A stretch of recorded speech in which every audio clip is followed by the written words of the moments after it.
I'm Michael Brooks, and I have 10 tips for you about planning life remembrances. I have helped hundreds of families plan tributes to loved ones who have died.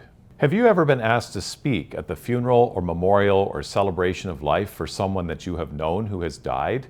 And if so, has this caused some anxiety for you? It is estimated that over 2/3 of people experience what we call glossophobia, the fear of public speaking. We want to honor the person and do a good job, but we might worry about this. So whether it's called a eulogy, a tribute, or just sharing memories, I have found the following tips helpful. Tip number 1, pick 1 or 2 strong stories. People will remember 1 or 2 strong stories far better than a whole bunch of surface-dress comments. As you prepare your presentation, think about the person you're remembering. Reflect on your time with them and write down all the things that come to mind, words and phrases, qualities they had, strengths and weaknesses, some of their favorite things. Also, write down a few words that will jog your memory of really good stories about the person. Then, look at all your work and choose the 1 or 2 things that are most significant, most interesting, and most engaging, and go with them. Tip number 2, leave out the trivia. When we're remembering someone's life and speaking about them in public, we look for the really significant things, the enduring qualities that define their life. Is saying that Grandpa preferred Pepsi over Coke or Auntie preferred to read a certain newspaper every day really important? Probably not. People want to have their experience of the person affirmed by you. So talk about the significant qualities that shaped the life. No life remembrance can include everything, nor should it. So the key is to pick the significant things and leave out the trivia. Tip number 3, leave poems to poets.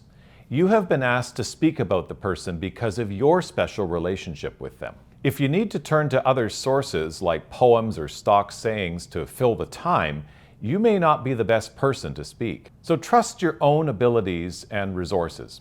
If a certain outside source really fits the bill, or if you've been asked to share a favorite poem, make sure you frame it well. Set the stage so that what is said just before and just after the poem relates to it, and people understand why you're sharing this poem. Tip number 4, it's not about you.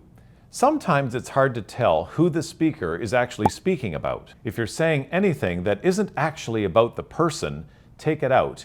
And if you have to refer to yourself, make sure to bring it back to the person within 10 seconds. Yes, you may have the funniest story ever about yourself, but if the person you're remembering plays only a very small role in that story, it probably isn't suitable for their memorial. Write the story down, pass it on to your loved ones, and, well, maybe someone will share it when your time comes. Tip number 5, stick to the time given. Any accomplished public speaker knows how to use the time allotted to them, whether it's 3 minutes or an hour. Ask what the expectation is, then tailor what you say to the time you have. It takes most people between 2 and 3 minutes to read 1 page, double-spaced 12-point font.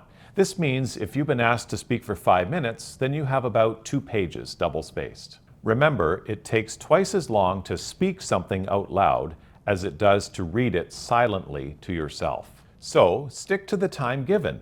Your audience, other speakers, and those who asked you to speak will appreciate it. Tip number 6, shorter is better. After many years of leading end-of-life services, I have never heard anyone say, "Wow, that was too short." But we've all heard, "That was too long." When in doubt, go short on time. But shorter also applies to the structure of what we say.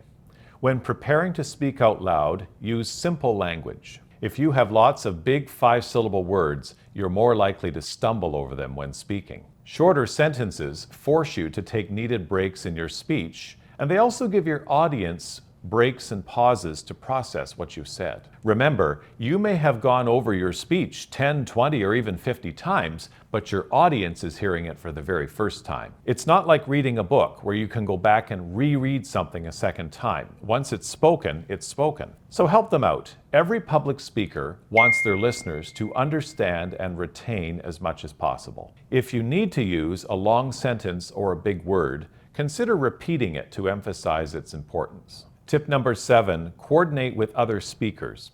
If possible, check with others who are speaking in order to coordinate efforts so there isn't duplication. Often, if there are multiple speakers, repetition can creep in, and the fourth person in line ends up saying, "Well, as Mary just said," and then they go on to share the same story that Mary just shared. If it isn't possible to check with other speakers beforehand, then listen carefully to what is said. You may need to adjust what you say at the last minute. Tip number 8, write it out. Even if you are used to speaking without notes, a life remembrance is a unique situation. You are sharing tender thoughts and feelings about someone that you have known and loved. This means that you may experience unexpected emotions. Having what you plan to say written out, at least in point form, does two things. First, it gives you something to help jog your memory and regroup if you need to do so. And secondly, it gives someone else the content to share if for any reason you are unable to carry on yourself. Write it out. It's better to have the page or device with you and not use it than to freeze in the moment. Tip number 9, read it out loud several times. Public speaking is an oral event. It's not a written event. Your task is to transfer your written words from the screen or the page to the ears of your listeners. The best way to do this is to rehearse out loud what you have prepared. If possible, practice in the space in which you will be speaking. This gives you a chance to hear yourself speaking out loud before others do, and you will likely notice certain words or phrases that don't quite work, and then you can make changes. Tip number 10, be authentic.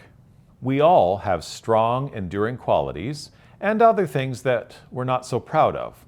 So try to be real when you're speaking about the person.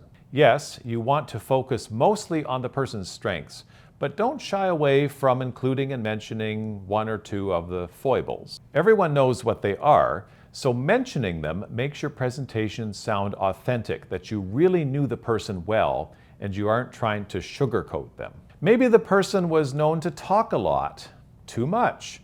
So you might say something like, "We all know that Bernie loved to talk." This acknowledges Bernie in a lighthearted, authentic way. So to summarize, the 10 tips for a good life remembrance are: pick one or two strong stories, leave out the trivia, leave poems to poets, it's not about you, stick to the time given, shorter is better, coordinate with other speakers, write it out, read it out loud, and be authentic. Being asked to speak about a person at their funeral or memorial or celebration of life is a deep privilege. We want to honor the person's lasting memory. So I hope that these tips are helpful for you as you prepare.